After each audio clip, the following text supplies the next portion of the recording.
México se queda sin transparencia tan solo unos días antes de empezar con el gasto millonario en campañas políticas. ¿No me creen? Vamos a verlo. Y es que así como lo acaban de oír, oficialmente ya iniciaron las campañas para el Poder Judicial, las cuales cuentan con la nada despreciable cantidad de 3,400 candidatos que están buscando ocupar un puesto dentro del Poder Judicial en las próximas elecciones. Elección en donde además están en juego los 9 puestos de la Suprema Corte de Justicia de la Nación. Así que sí, de manera efectiva, los mexicanos vamos a estar renovando de manera completa la Suprema Corte en las próximas elecciones. Sin embargo, no podemos dejar de lado que desde que inició el proceso de la reforma se presentaron una serie de irregularidades que han puesto en tela de juicio la validez de este proceso. Y es que desde el primer momento en que se planteó la idea de la reforma, surgieron cuestionamientos acerca de la pertinencia y viabilidad de realizar estas elecciones. No solamente por la cantidad de puestos que se tienen que jugar, lo cual se traduce de manera efectiva en gastos e insumos como por ejemplo boletas electorales, instalación de casillas, contratación y capacitación de personal, sino que además se cuestionó la mera idea de tener que votar por los representantes del Poder Judicial. Y es que en ese sentido, el tema está en cuál es la función que cumplen aquellas personas funcionarias públicas que están dentro del Poder Judicial, ya que la propia naturaleza del ser juez es completamente incompatible con la naturaleza de una elección, porque los jueces por definición tienen que ser imparciales, tienen que interpretar y aplicar la norma sin mirar a quién, y eso implica que por posición tienen que estar fuera del juego partidista y electoral, ya que el juego electoral no se basa en la imparcialidad, se basa en la simpatía, y en ese sentido, para ganar en el juego electoral se necesita sacrificar la imparcialidad por la popularidad, lo cual se traduce de manera efectiva en que las personas que ahorita están en campaña estén lanzando propuestas y promesas que rayan en lo populistas precisamente porque lo que buscan es apelar a la simpatía y a los votos de los sectores populares de la población. Pero si algo aprendimos desde el Coliseo Romano es que no necesariamente lo que quiere la mayoría es lo que debe ser, en especial en un país y en un contexto donde la gente confunde justicia con castigo y donde más del 80% de la población ni siquiera tiene idea de cuáles son las funciones de un juez, de un magistrado, de un ministro. Y es ahí en donde se centra el verdadero núcleo de toda esta discusión. Porque siendo sinceros, ¿cómo esperamos votar por funcionarios públicos que ni siquiera sabemos qué es exactamente lo que hacen? ¿Cómo vamos a distinguir entre una propuesta que en efecto pueden llevar a cabo y una propuesta que de ninguna manera pueden hacer porque ni siquiera está dentro de sus atribuciones? Porque ni siquiera tenemos que irnos tan lejos. Solamente tenemos que revisar los ejercicios electorales anteriores para darnos cuenta que diputados, senadores, alcaldes, presidentes municipales, gobernadores y hasta presidentes prometen cosas que ni siquiera pueden cumplir porque no forman parte dentro de sus funciones. Pero como no existe esta claridad entre lo que le toca a uno y lo que le toca a otro, pues entonces le mienten y engañan a la ciudadanía prometiendo cosas que saben que no pueden cumplir. Y es que vamos a poner algunas situaciones hipotéticas en donde cualquier parecido con la realidad es mera coincidencia. Supongamos que un candidato promete que todas sus sentencias van a ser en favor del pueblo. La primera pregunta que nos debería de surgir es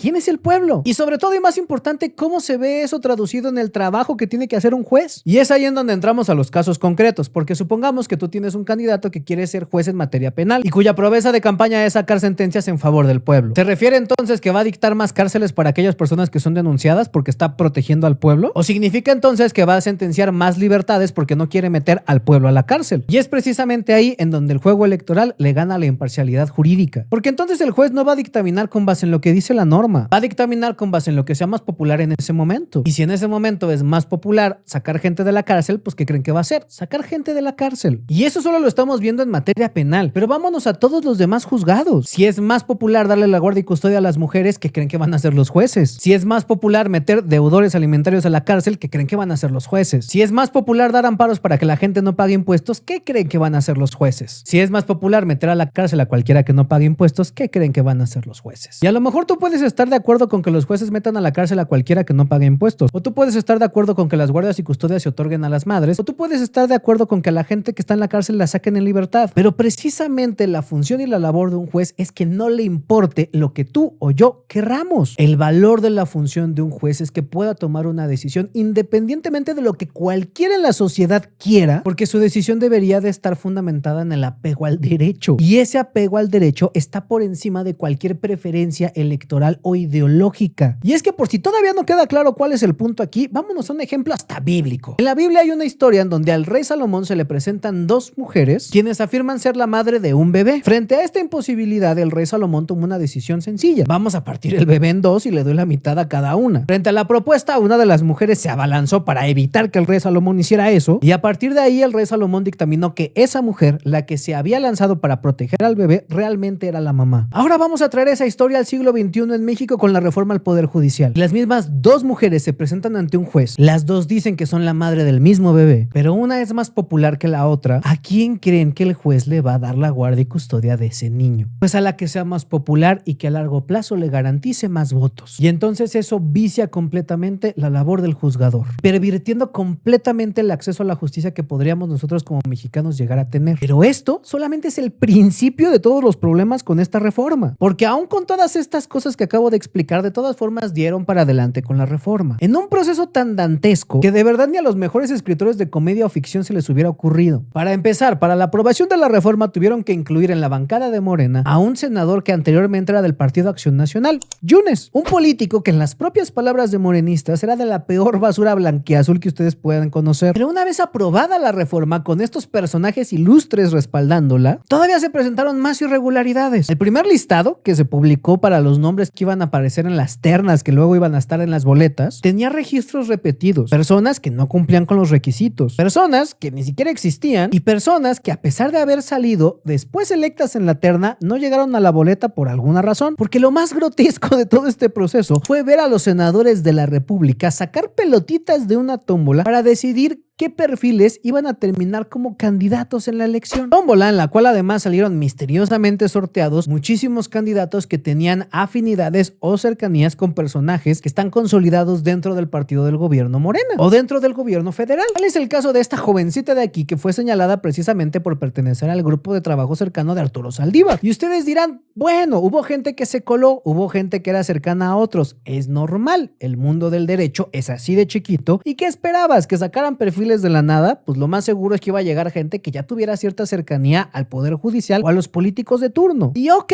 vamos a suponer que eso no implica un conflicto de interés y que eso no implica que les van a marcar línea. Pero ¿cómo pueden explicar ustedes que el propio Senado de la República violó la ley para poder seguir adelante con el proceso? Y es que la reforma especifica claramente dos cosas. La primera de ellas, que cada poder tiene que mandar su lista de candidatos, y la segunda de ellas, que ninguna autoridad puede interpretar la ley, es decir, que se tiene que seguir a rajatabla. Y es ahí en donde hubo un problema, porque el Poder Judicial no entregó su lista y el Poder Legislativo, encabezado por el Senado de la República, se pasó por el arco del triunfo que no podían interpretar la ley y decidieron presentar una lista en nombre del Poder Judicial. Con lo cual, 2/3 partes de los candidatos emanaron del Poder Legislativo y la otra tercera parte emanó del Poder Ejecutivo. Lo cual se traduce en algo muy simple. Casi ninguno de los que están ahorita trabajando en el Poder Judicial se van a quedar. Y es que seamos sinceros, si desde el proceso no están respetando apegarse a las normas, ¿qué nos hace creer que cuando ya estén en funciones lo van a hacer? Porque de verdad, ¿ustedes creen que un juez que tiene respeto y amor por el derecho y las leyes va a participar en un proceso donde se están violentando constantemente las normas y las leyes? Pues no. Es el acto más grande de incongruencia que una persona que dice querer defender la ley participe en un proceso que emanó de violentar la ley. Lo cual nos lleva al punto del principio que tiene que ver con la transparencia. Y es que apenas el pasado 20 de marzo se publicó la Ley General de Transparencia, la cual elimina de manera definitiva al Instituto Nacional de Acceso a la Información, el INAI, y crea el nuevo órgano Transparencia para el Pueblo. Y es que esto no solamente es un cambio de nombre, sino que es un cambio completo en la estructura y la jerarquía de la transparencia dentro del gobierno, porque el INAI era precisamente un órgano autónomo, mientras que Transparencia para el Pueblo es un órgano que depende de la Secretaría de Anticorrupción, la cual se desprende del Poder Ejecutivo. Es decir, mientras que el INAI funcionaba de manera independiente del Legislativo, del Ejecutivo y del Judicial, Transparencia para el Pueblo depende directamente de Presidencia de la República, con lo cual automáticamente pierde jerarquía y autoridad frente a los poderes de la nación, porque además la reforma delega a cada uno de los sujetos obligados la responsabilidad de cumplir con sus obligaciones en materia de transparencia. Es decir, que ahora el Poder Ejecutivo se va a encargar de transparentarse a sí mismo, el Legislativo a sí mismo, el Judicial a sí mismo, que los gobiernos gobiernos de los estados se van a encargar de transparentarse a sí mismos y que siempre los comités de transparencia van a estar sometidos al poder ejecutivo de cada estado. Y es que si de verdad ustedes no ven el conflicto de interés que hay en eso, como país estamos perdidos, porque entonces la transparencia dejó de estar a disposición de los ciudadanos para estar a disposición de los gobernadores y del presidente. Y entonces de manera última son ellos los que deciden qué se transparenta, qué no, bajo qué argumentos y cómo te lo entregan. Lo cual es particularmente peligroso en momentos como este, en donde hay campañas que tienen prohibido financiarse de manera pública o privada, pero en las cuales de todas maneras los candidatos están gastando millones de pesos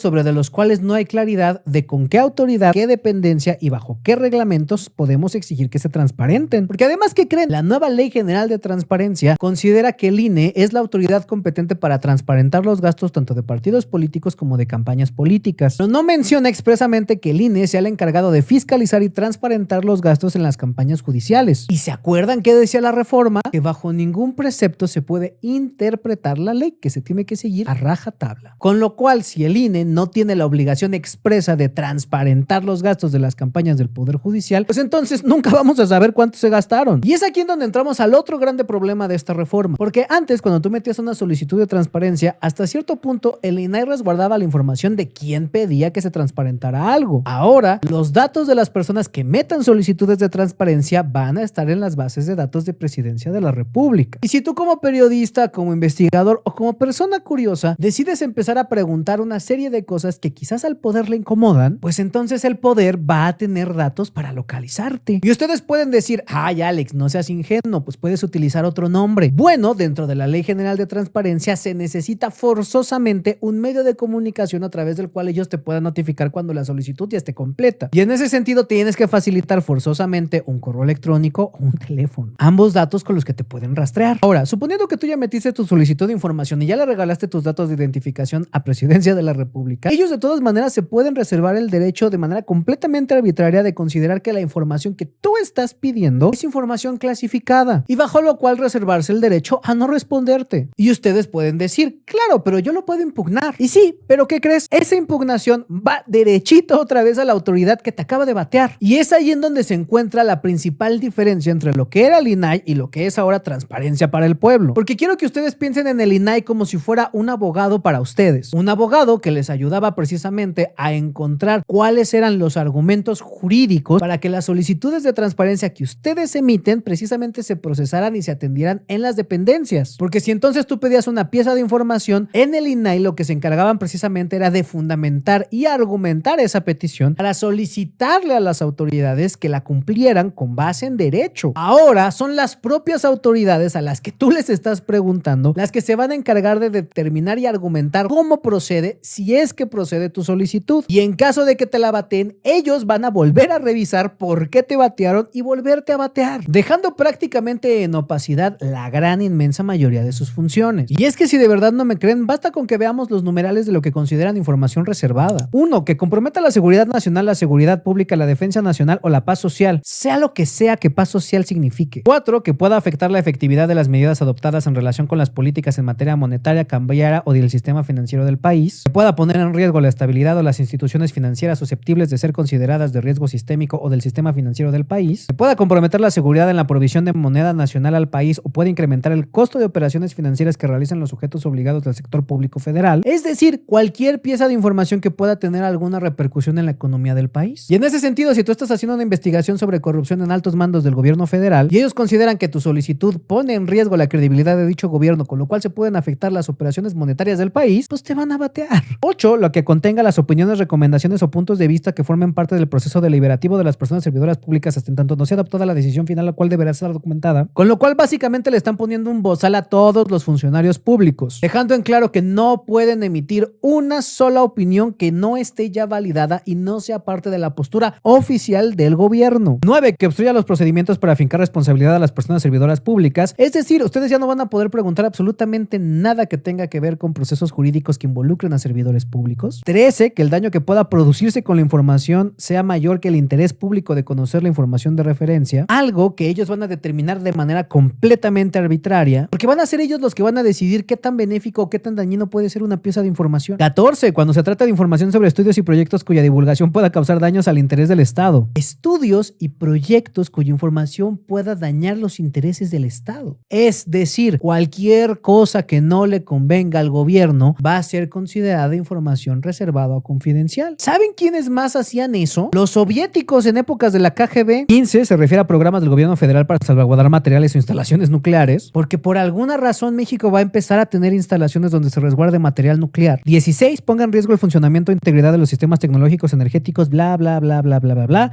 así como instalaciones, infraestructuras, proyectos, planes o servicios de protección estratégicos prioritarios o de defensa. Es decir, cualquier información referente a los proyectos prioritarios del país. Con lo cual, a partir de este momento, cualquier obra de infraestructura pública que haga el gobierno federal va a ser información reservada. Presupuestos, planos, estudios, todo lo relativo a estos proyectos, bye bye. Y 17, la que por disposición expresa de una ley tengan tal carácter siempre que sean acordes con las bases, bla, bla, bla, bla, y no la contravengan, así como las previstas en tratados internacionales. Es decir, por si se nos pasó algo, lo que sea. Y es así como le están poniendo punto final a la transparencia en este país. Oye, Alex, pero no hay manera de ampararse, no hay manera de buscar una sentencia que nos pueda permitir acceder a la transparencia de todas maneras. Pues regresamos al principio de esta conversación. Si a los juzgadores les representan más votos la transparencia, a lo mejor la dan, pero si a los juzgadores les representan menos votos, ¿qué creen que van a hacer? Y si a los candidatos que quieren ser jueces, magistrados o ministros no les importa la transparencia de sus propias campañas, ¿ustedes creen que les va a importar la transparencia de algo más? Yo no creo. En ese sentido, en este espacio vamos a estar completamente al pendiente y siguiéndole al detalle el proceso de las campañas del Poder Judicial, y vamos a hacer en la medida de lo posible el rastreo de transparencia de los gastos de las mismas, así como cualquier posible irregularidad o incumplimiento en la cual puedan caer nuestras queridas y queridos candidatos. Y si llegaste hasta este punto del video, te lo agradezco muchísimo. Por favor, deja tu like, comenta, comparte, porque así nos permites llegar a muchísima más gente. Y si quieres estar enterado de las últimas actualizaciones que tenemos en el cuarto, te pido por favor que te suscribas a nuestro newsletter en el link que vas a encontrar en la descripción de este video. De igual manera, si quieres apoyar a que siga existiendo el periodismo independiente, puedes dejar tu donativo también en el link que se encuentra en la descripción de este video. Nosotros te lo agradecemos mucho y nos permite seguir trabajando por ti y para ti por la información. Nos vemos hasta la siguiente.